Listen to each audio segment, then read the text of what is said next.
The Kepler Coalition had been the greatest power in the galaxy for thousands of years. Their tall crystal towers reached up toward the stars, and everywhere they went, other alien races bowed down to them.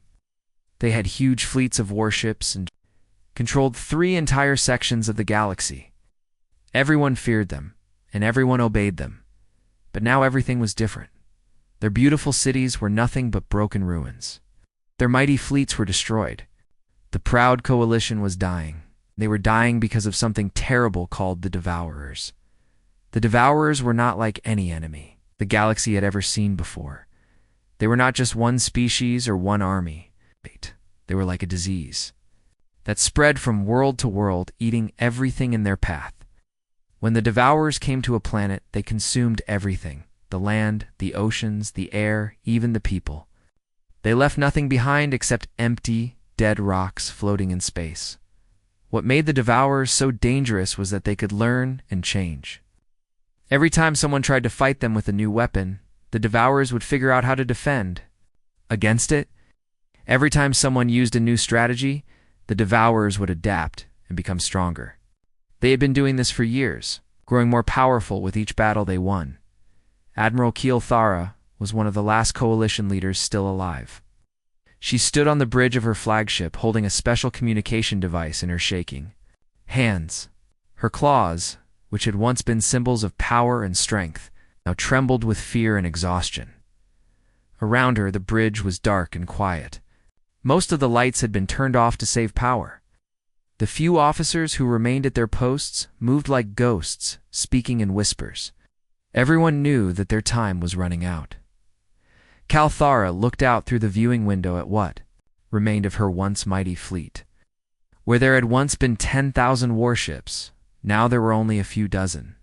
These ships carried the last survivors of the coalition. Maybe a few million people out of the billions who had once lived in their empire. The Admiral's communication officer, a young coalition member named Vexani, approached her with bad news. "Admiral," he said quietly, "our scouts report that the Devourers will reach our position in less than 3 days. We cannot run anymore. Our ships are too damaged and our fuel is almost gone." Kalthara closed her eyes and felt the weight of her people's extinction pressing down on her.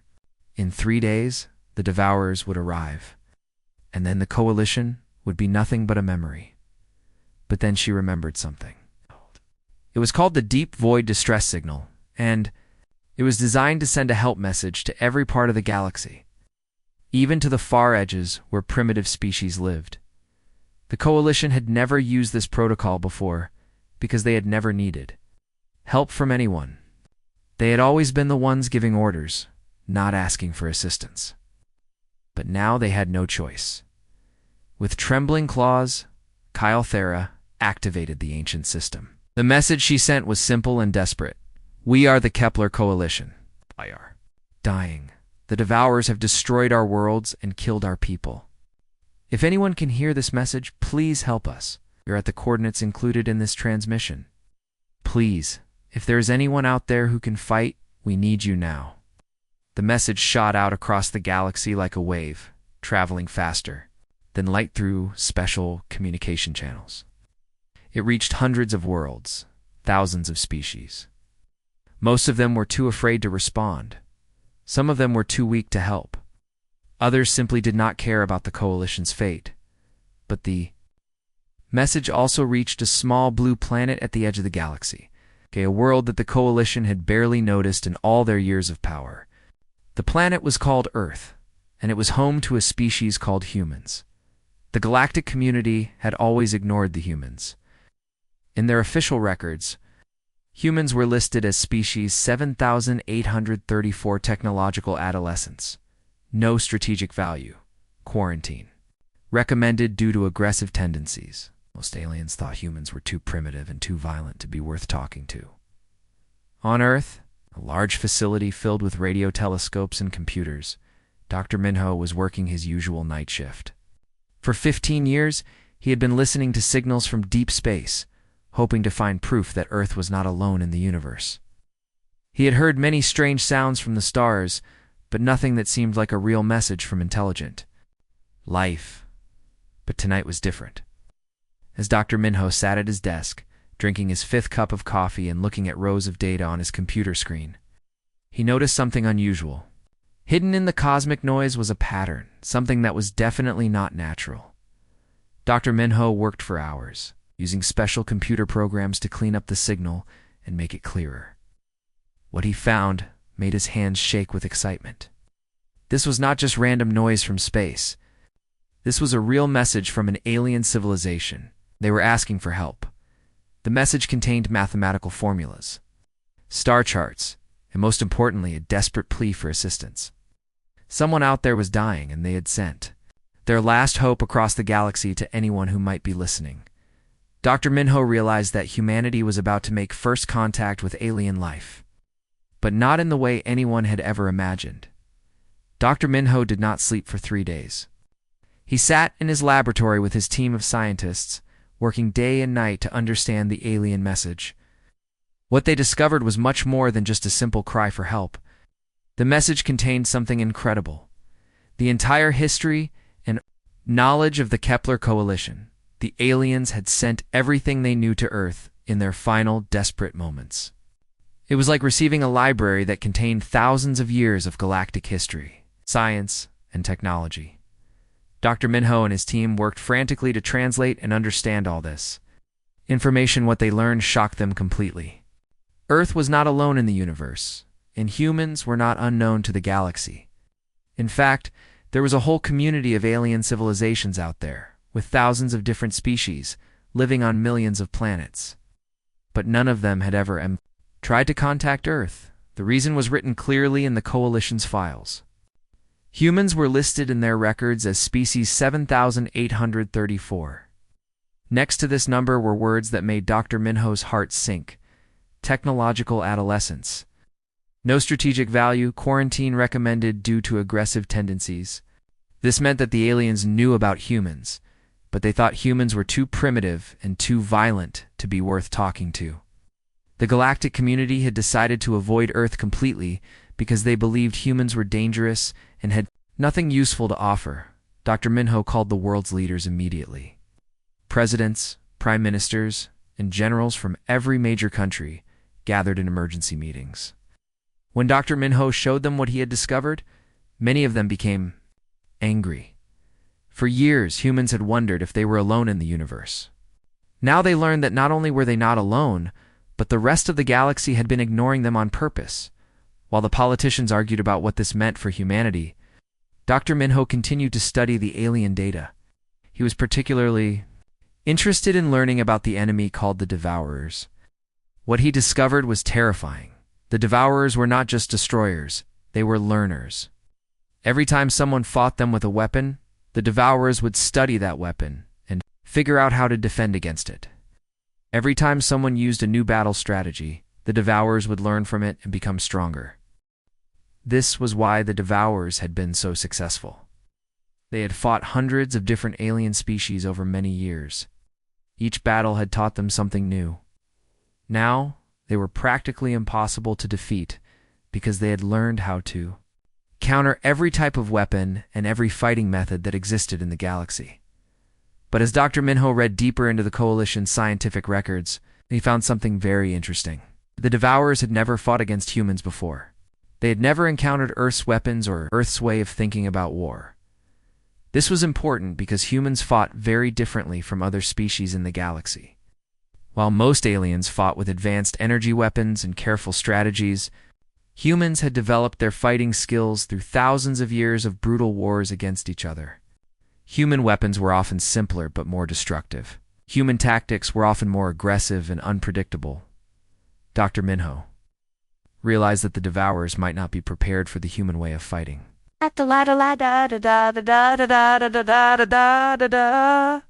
Species, but they had never experienced human warfare. Meanwhile, the world's leaders were having heated discussions about what to do. Some of them argued that Earth should hide. They said humans should keep quiet and hope the Devourers would not notice their planet. These leaders believed that if humans tried to help the Coalition, it would only bring the Devourers to Earth sooner. Other leaders disagreed strongly. They argued that humans had a duty to help other beings who were in trouble. They said that If humans could defeat the Devourers, it would prove to the galaxy that Earth deserved respect. The debate continued for hours until Dr. Minho made another terrible discovery. Hidden in the Coalition's star charts was information about the Devourers' future plans. The charts showed which planets the Devourers would attack next, and the path they would take through the galaxy. When Dr. Minho traced this path on his computer, his blood ran cold.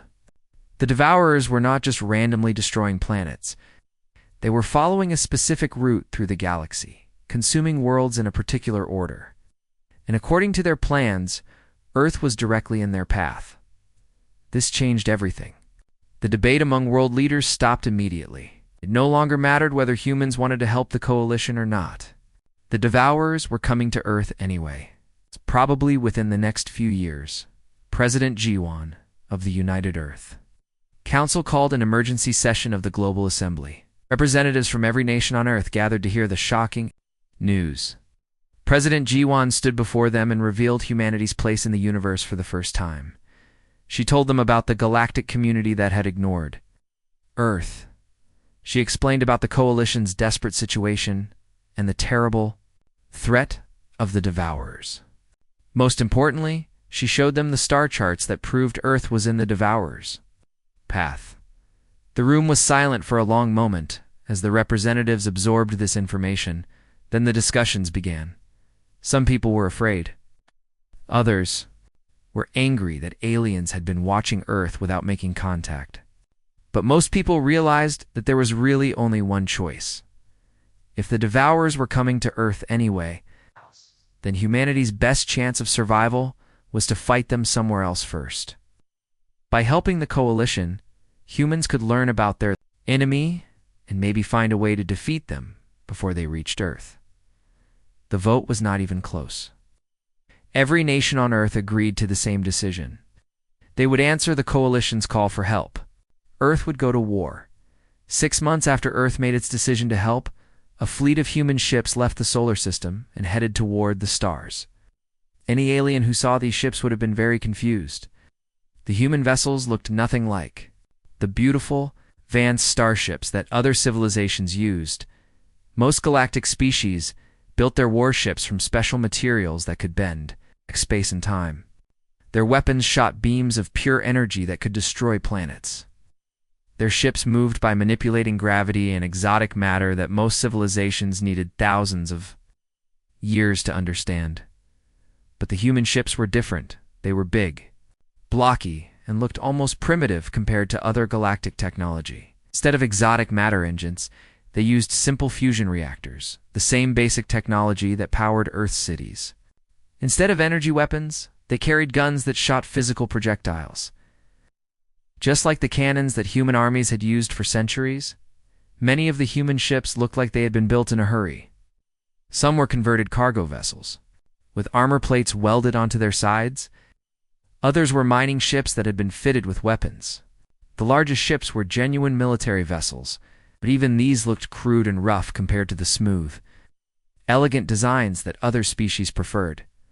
Leading this strange fleet was Admiral Hain, a tough woman in her 50s who had spent her entire career preparing for wars that everyone hoped would never come. Her great-grandfather had been a naval commander during Earth's Third World War, and she had grown up hearing stories about the brutal battles that humans had fought against each other. Admiral Haon stood on the bridge of her flagship, the U's Defiance, looking out at the human fleet spread around her. She knew that many people back on Earth thought this mission was hopeless. The human ships were outnumbered, outgunned, and technologically inferior to anything else in the galaxy. But Admiral Haon had something that most galactic commanders did not have: experience with total war. When the human fleet finally reached the coordinates that the Coalition had sent, what they found was heartbreaking.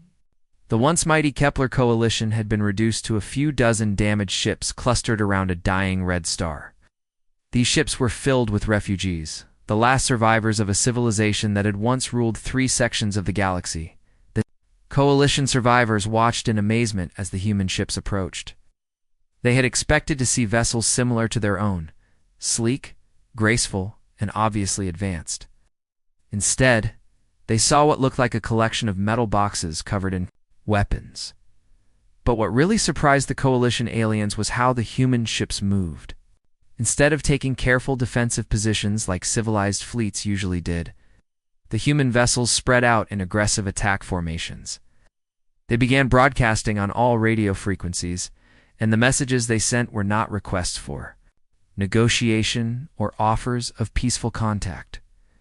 The humans were sending challenges. They were announcing their arrival like ancient warriors shouting battle cries before a fight. Some of the human ships even played loud music that could be heard across space, war songs from Earth's history that spoke of victory or death. With no middle ground, Admiral Kilthara, the Coalition commander, was both confused and slightly hopeful as she watched the human fleet take position. She had sent her distress signal to hundreds of worlds, but only these strange creatures from the galactic rim had answered. She was not sure if they were brave or simply insane. Admiral Hayne requested a meeting aboard the Coalition flagship. When she arrived, Admiral Kilthara was surprised by what she saw. The human commander was smaller than most Coalition members, with no claws or natural armor.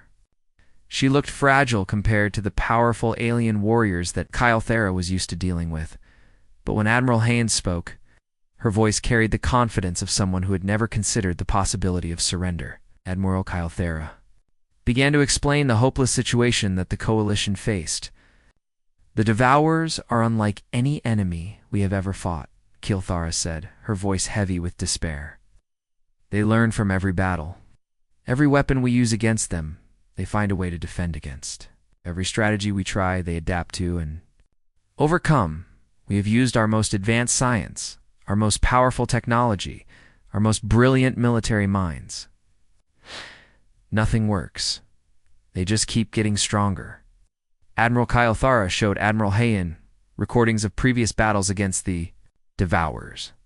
The videos showed Coalition fleets using incredible weapons, beams that could crack planets, missiles that traveled faster than light, defensive shields that could stop anything.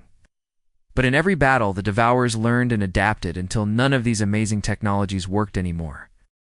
"We are out of options," Admiral Kilthara concluded. "Our scientists have tried everything they can think of. Our weapons are useless. In a few days, the Devourers will arrive here, and then our civilization will be extinct." Admiral Hayne listened to all of this without showing any fear or doubt. When Admiral Kilthara finished speaking, the human commander smiled. Not a pleasant smile, but the dangerous smile of a predator that has just spotted prey. "Your problem," Admiral Hayne said calmly, "is that you have been fighting like civilized beings. You have been giving the Devourers time to study your weapons and learn your tactics. You have been fighting fair." Admiral Hayne leaned forward and looked directly into Admiral Kilthara's eyes. "We are not going to fight fair. We are not going to give them time to learn. We are going to hit them with so much violence so quickly, and from so many different directions, that they will not be able to adapt fast enough to survive." The Coalition survivors watched with a mixture of horror and fascination as the human fleet began preparing for what could only be described as organized chaos. When the Devourers finally arrived at the Coalition's last stronghold, they expected to find the same kind of battle they had fought 1,000 times before. They had grown used to facing enemies who fought in predictable ways, careful formations, advanced weapons used in logical patterns, and commanders who valued the lives of their soldiers above victory. The Devourers had learned to counter all of these civilized fighting methods. They would study each enemy weapon for a few minutes, then develop a defense against it. They would watch enemy tactics, understand the patterns, and then create counter strategies. Every battle made them stronger and smarter, but when the human fleet engaged them, everything was different from the very first moment. The human ships charged straight at the Devourer formation without any regard for their own safety. When Devourer weapons damaged a human vessel, the ship did not retreat for repairs like any sensible commander would order. Instead, the damaged ship accelerated directly toward the nearest Devourer vessel and crashed into it while exploding its nuclear reactor. The first human ship that did this caught the Devourers completely by surprise. They had never seen any species deliberately destroy their own vessels as a weapon. But before they could analyze this new tactic, 3 more human ships did the same thing. ramming into Devourer vessels and exploding. The human fighter pilots were even more shocking. Small one-person ships dove straight into the middle of Devourer formations, firing their weapons until they ran out of ammunition, and then crashing into enemy ships like guided missiles. The pilots were not trying to survive. They were trying to do as much damage as possible before they died. Admiral Kelthara watched this from her flagship in complete amazement. In all her years of military service, she had never seen anything like this. The humans were fighting like they did not care if they lived or died, as long as they could hurt their enemies. But as the battle continued, Admiral Kelthara realized that the human attacks were not random or mindless.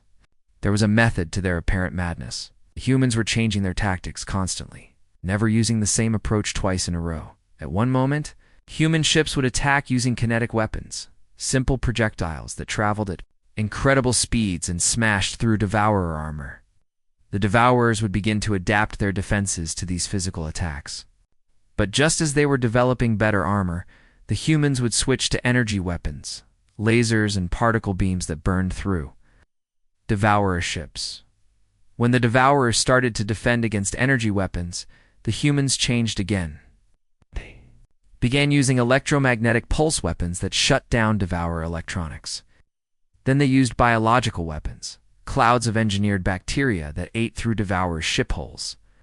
Then they used gravitational weapons that created tiny black holes and tore Devourer vessels apart from the inside. The Devourers had never faced anything like this before. Usually, enemy species would find one or two types of weapons that worked well, and then use those weapons throughout the entire battle. This gave the Devourers time to study the weapons and develop defenses, but the humans were using dozens of different weapon types, switching between them randomly. Just when the Devourers thought they understood what the humans were doing, the humans would do something completely different. Admiral Hayan commanded the human fleet from the bridge of her flagship, the UES Defiance. Oh. She stood calmly in the middle of the chaos, giving orders that seemed insane to anyone who fought wars in a civilized manner. All ships switched to ramming speed, she ordered at one point. Target their command vessels. If you cannot destroy them with weapons, destroy them with your ship. Third Squadron, release the metal chaff clouds, she commanded a few minutes later. Blind their sensors, then hit them with everything you have. Seventh Fleet, begin gravitational bombardment was her next order. Collapse space around their largest ships. The battle continued for 3 full days. During this time, the human fleet lost more than half of its ships. Any other species would have retreated after such terrible losses. But the humans kept fighting. They kept changing their tactics. The Devourers found themselves in a situation they had never experienced before. Usually they became stronger as a battle continued, learning more about their enemies with each passing hour. But against the humans, they seemed to become weaker. Every time they adapted to one human tactic, the humans would immediately switch to something else. By the 3rd day of battle, Devourers were no longer learning and adapting. They were simply trying to survive the constant, unpredictable attacks from the human fleet. The turning point came when Admiral Hayan made a decision that shocked even her own officers. The Devourer Command Cluster, a group of their largest and most important ships, had taken position behind layers of protective vessels. No human weapon had been able to reach them. Admiral Hayan looked at the tactical display on her bridge and made a calculation. The UES Defiance was badly damaged and would not survive much longer, but its fusion reactor was still working perfectly. Crew members, abandon ship immediately, Admiral Hayan ordered. This is not a request. Her officers stared at her in confusion until they realized what she was planning. Admiral Hayan was going to fly her flagship directly into the Devourer Command Cluster and detonate the fusion reactor, creating an explosion as powerful as a small star. Admiral, you do not have to do this, her second-in-command protested. We can find another way. Admiral Hayan smiled grimly. This is the human way, she said. We win by being willing to sacrifice everything. The explosion when the UES Defiance crashed into the Devourer Command Cluster could be seen from 3 star systems away. When the giant explosion from Admiral Hayan's sacrifice finally faded, the battle was over. The Devourer command ships had been completely destroyed, and their remaining forces were scattered and confused. Without their leaders to coordinate attacks, the surviving Devourer ships began to retreat, fleeing deeper into the dark parts of space where no one had ever explored. The Coalition survivors could hardly believe what they had witnessed. For years, they had watched the Devourers destroy everything in their path, growing stronger with each victory. Now, these terrifying enemies were running away like frightened animals, but the victory had come at a terrible cost. More than half of the human fleet had been destroyed during the 3-day battle. Hundreds of human ships floated dead in space, and thousands of brave soldiers had died fighting an enemy they had never seen before. Admiral Kythera expected the remaining human ships to retreat back to Earth. After losing so many vessels and so many lives, any reasonable military commander would want to return home to rebuild their forces. The Coalition had certainly done this many times during their long war against the Devourers, but the humans did something that amazed her. Instead of going home, they began working immediately to repair their damaged ships and rescue survivors. From the wreckage, the human vessels moved through the battlefield like busy insects, salvaging weapons and equipment from destroyed ships and treating wounded soldiers. What shocked Admiral Kythera the most was that the humans were not acting like a defeated army. They were acting like an army that had just won the first battle of a long war. Human engineers worked day and night to fix damaged engines. Human doctors treated wounded soldiers and sent them back to duty as quickly as possible. Human commanders gathered around tactical displays, planning their next attack. Admiral Kythera could not understand this behavior.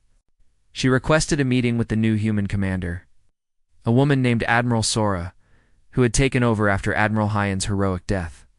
When they met aboard the Coalition flagship, Admiral Kythera tried to express her gratitude for what the humans had done. "Your people have saved our entire civilization," she said.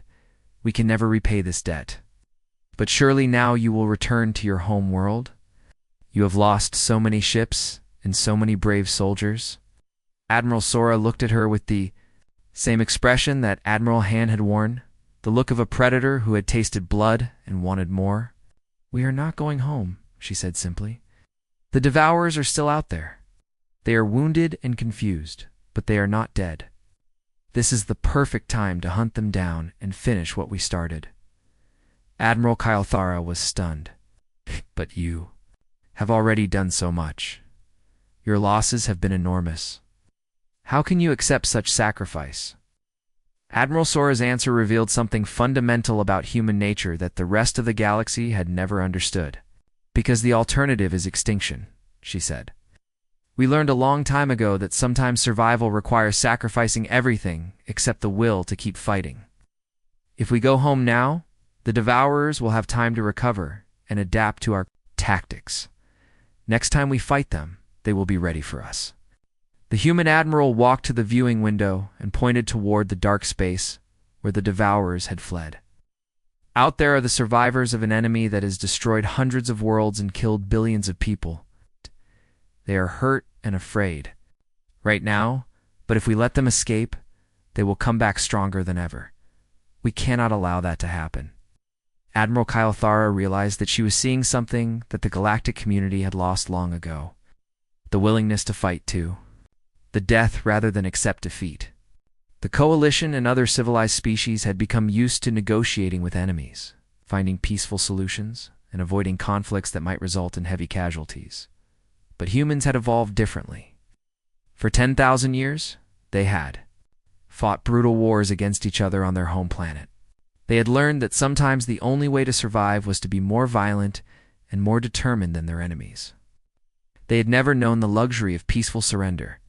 News of the battle spread quickly throughout the galaxy. Other alien civilizations had been watching the fight from a safe distance, expecting to see the humans destroyed, just like everyone else who had fought the Devourers. Instead, they witnessed something that challenged everything they thought they knew about warfare. The galactic community had achieved peace by submitting to stronger enemies and avoiding conflicts that might result in destruction they had built.